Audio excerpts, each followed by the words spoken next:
Selamat pagi para netizen dimanapun kita berada, salam inspirasi bagi kita semua. Ini ada namanya pemberitaan yang cukup menarik begitu kan ya. Ternyata saya kira Jokowi begitu kan ya, keliling Indonesia, saya kira bisa menaikkan elektabilitas Gibran ya. Bisa menaikkan elektabilitas dari partai begitu kan ya, partai PSI tentunya begitu. Tapi ternyata malah anjlok.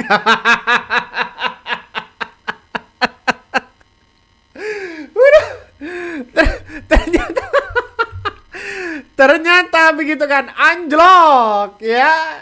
Coba kita lihat saja, padahal ini Jokowi yang keliling Indonesia untuk menaikkan bagaimana citra Gibran, bagaimana menaikkan elektabilitas dan popularitas, baik itu adalah partai PSI dengan Gibran di tahun 2029.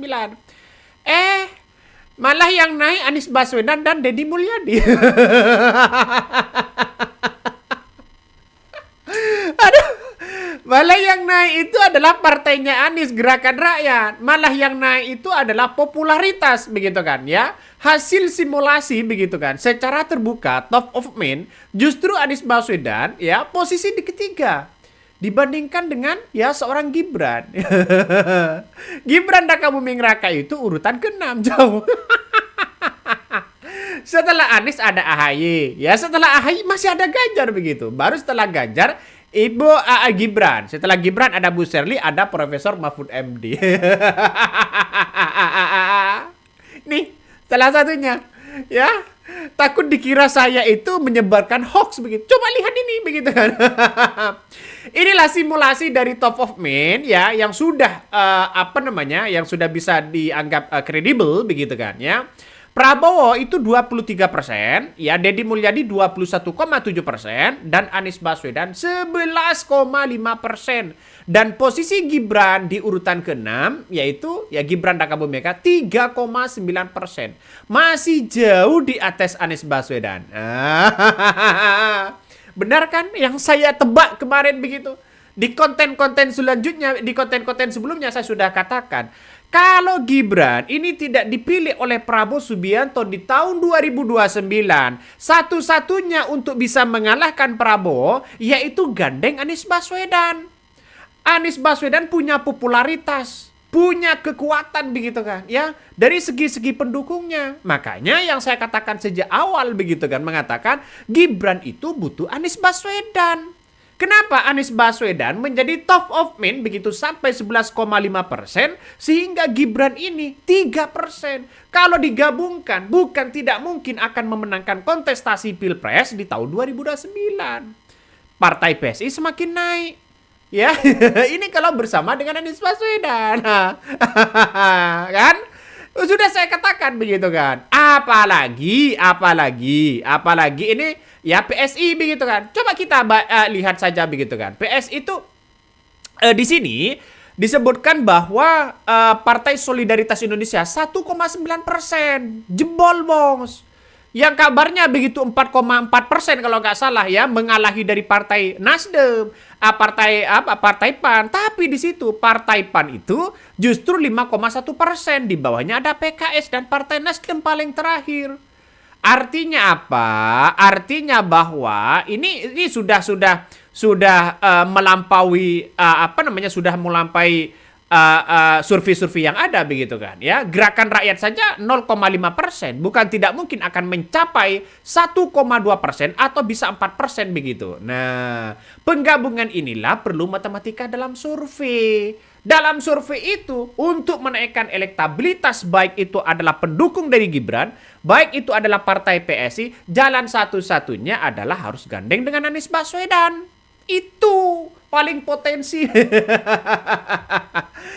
Tapi kenapa seorang Jokowi sudah kemana-mana begitu kan, sudah keliling begitu, tapi kok masih jebol? Aduh, coba kita tonton dulu lah, ya biar nggak pusing-pusing. Coba kita tonton.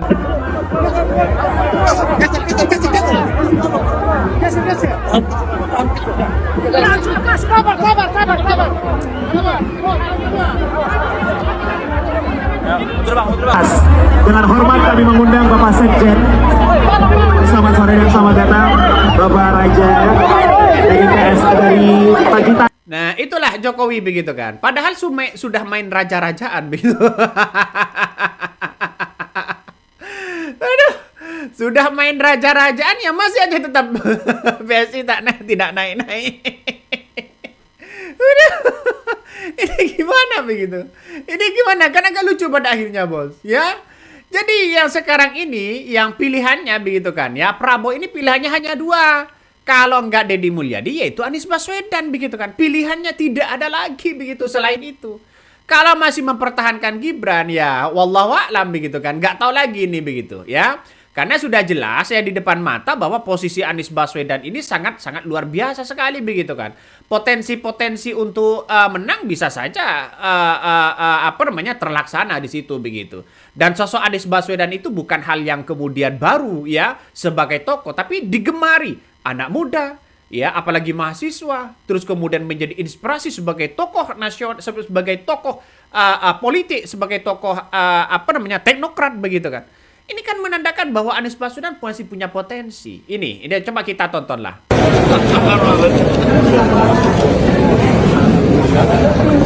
Tadi pagi Pak, saya pakai pesawat jam 6. Oh, yang itu ya? Citylink.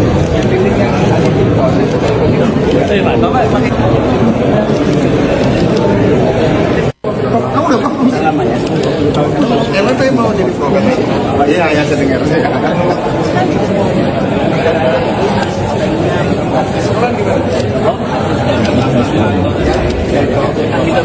Oh iya.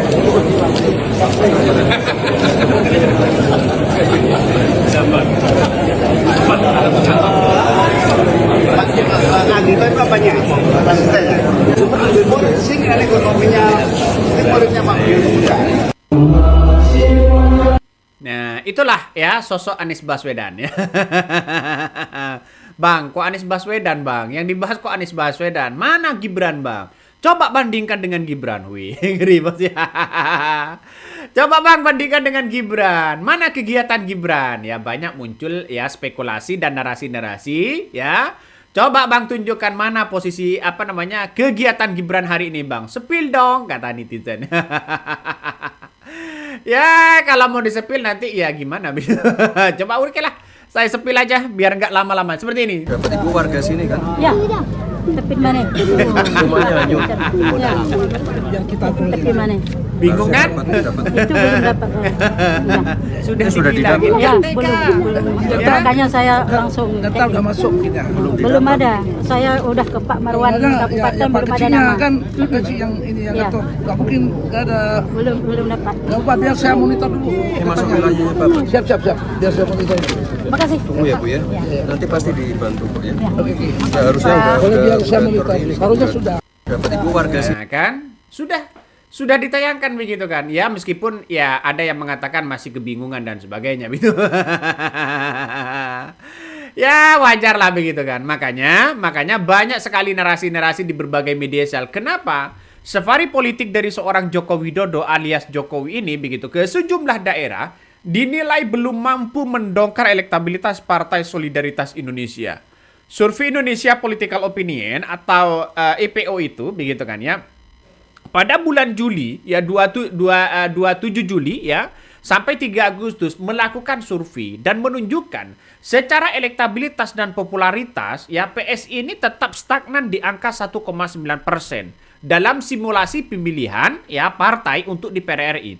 Angka ini tidak berubah dalam 1,5 tahun terakhir ya meski Joko Widodo ya atau Jokowi ini masih aktif melakukan ya roadshow atau melakukan safari politiknya kemana-mana atau di berbagai daerah belum menjadi dampak. Jalan satu-satunya ingin dampaknya banyak begitu kan agar partai PSI dengan Gibran ini bisa menjadi seorang presiden atau wakil presiden harus gandeng dengan Anies Baswedan. Itu jalan satu-satunya begitu. Kalau Partai Gerindra gimana Bang? Misalnya begitu kan ya Partai Gerindra masuk di situ stagnan.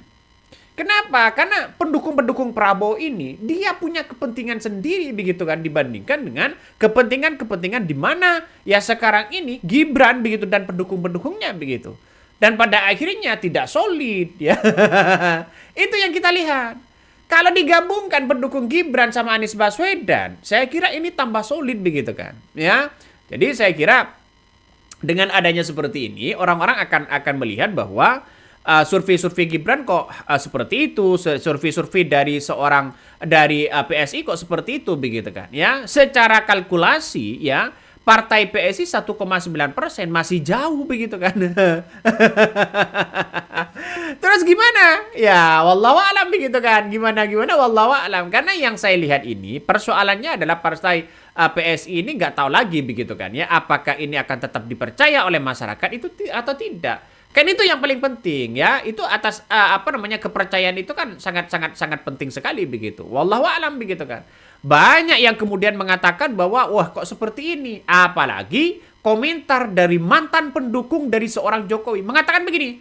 Bikin cara sendiri. Pakai cara ala undangan sendiri. Pakai sebar sembako dan kupon belanja. Pakai menggerakkan relawan dan kader. Semuanya cuma pencitraan, ya. Dan semua juga tahu namanya bukan belusukan. Karena Jokowi sekarang bukan pejabat, tapi cuma jurkam partai anaknya sendiri. Rakyat tidak sebodoh itu termol, kata Husnul Khotimah begitu kan. Inilah salah satu pendukung dari seorang Jokowi dulu begitu, yang kemudian sekarang tetap bersama dengan PDIP. Aduh, ini kalau sudah anjlok seperti ini mau ngapain begitu kan? Ya orang-orang kan akan melihat, wah ini kok tambah jempol ini.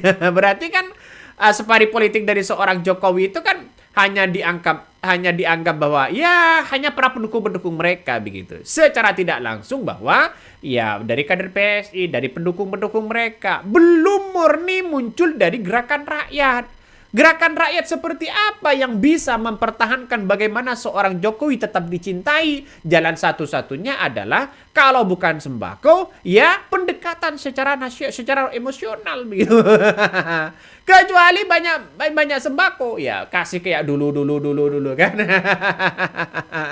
Kan terkenal dengan sembako begitu.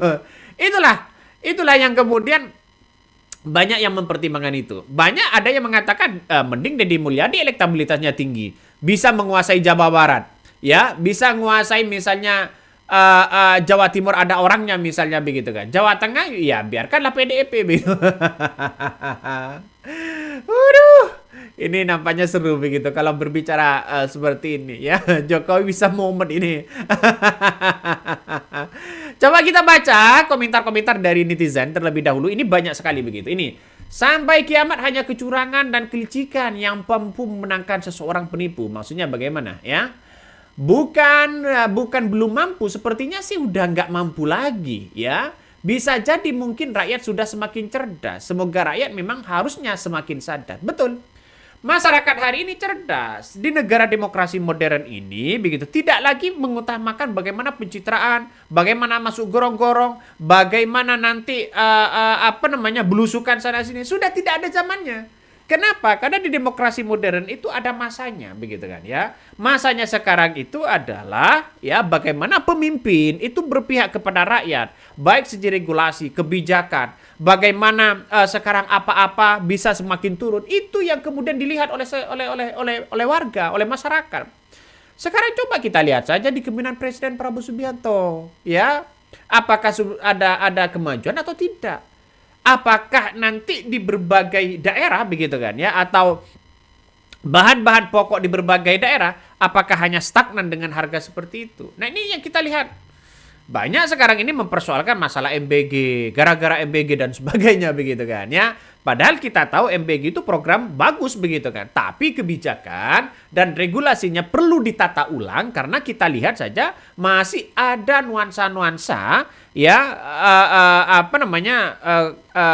pengawasannya begitu kan ya, masih jebol ke pengawasannya dan semuanya begitu kan ya, mulai ditata ulang ya, semuanya harus ditata ulang.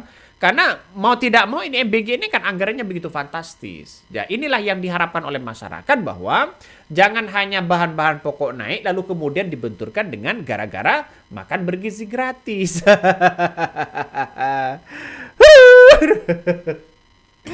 Ya, pada akhirnya Jokowi tidak laku begitu kan ya. Oke, mungkin itu yang kami sampaikan ya. Tonton terus di channel Khodari Podcast Rakyat ini, jangan lupa di-subscribe.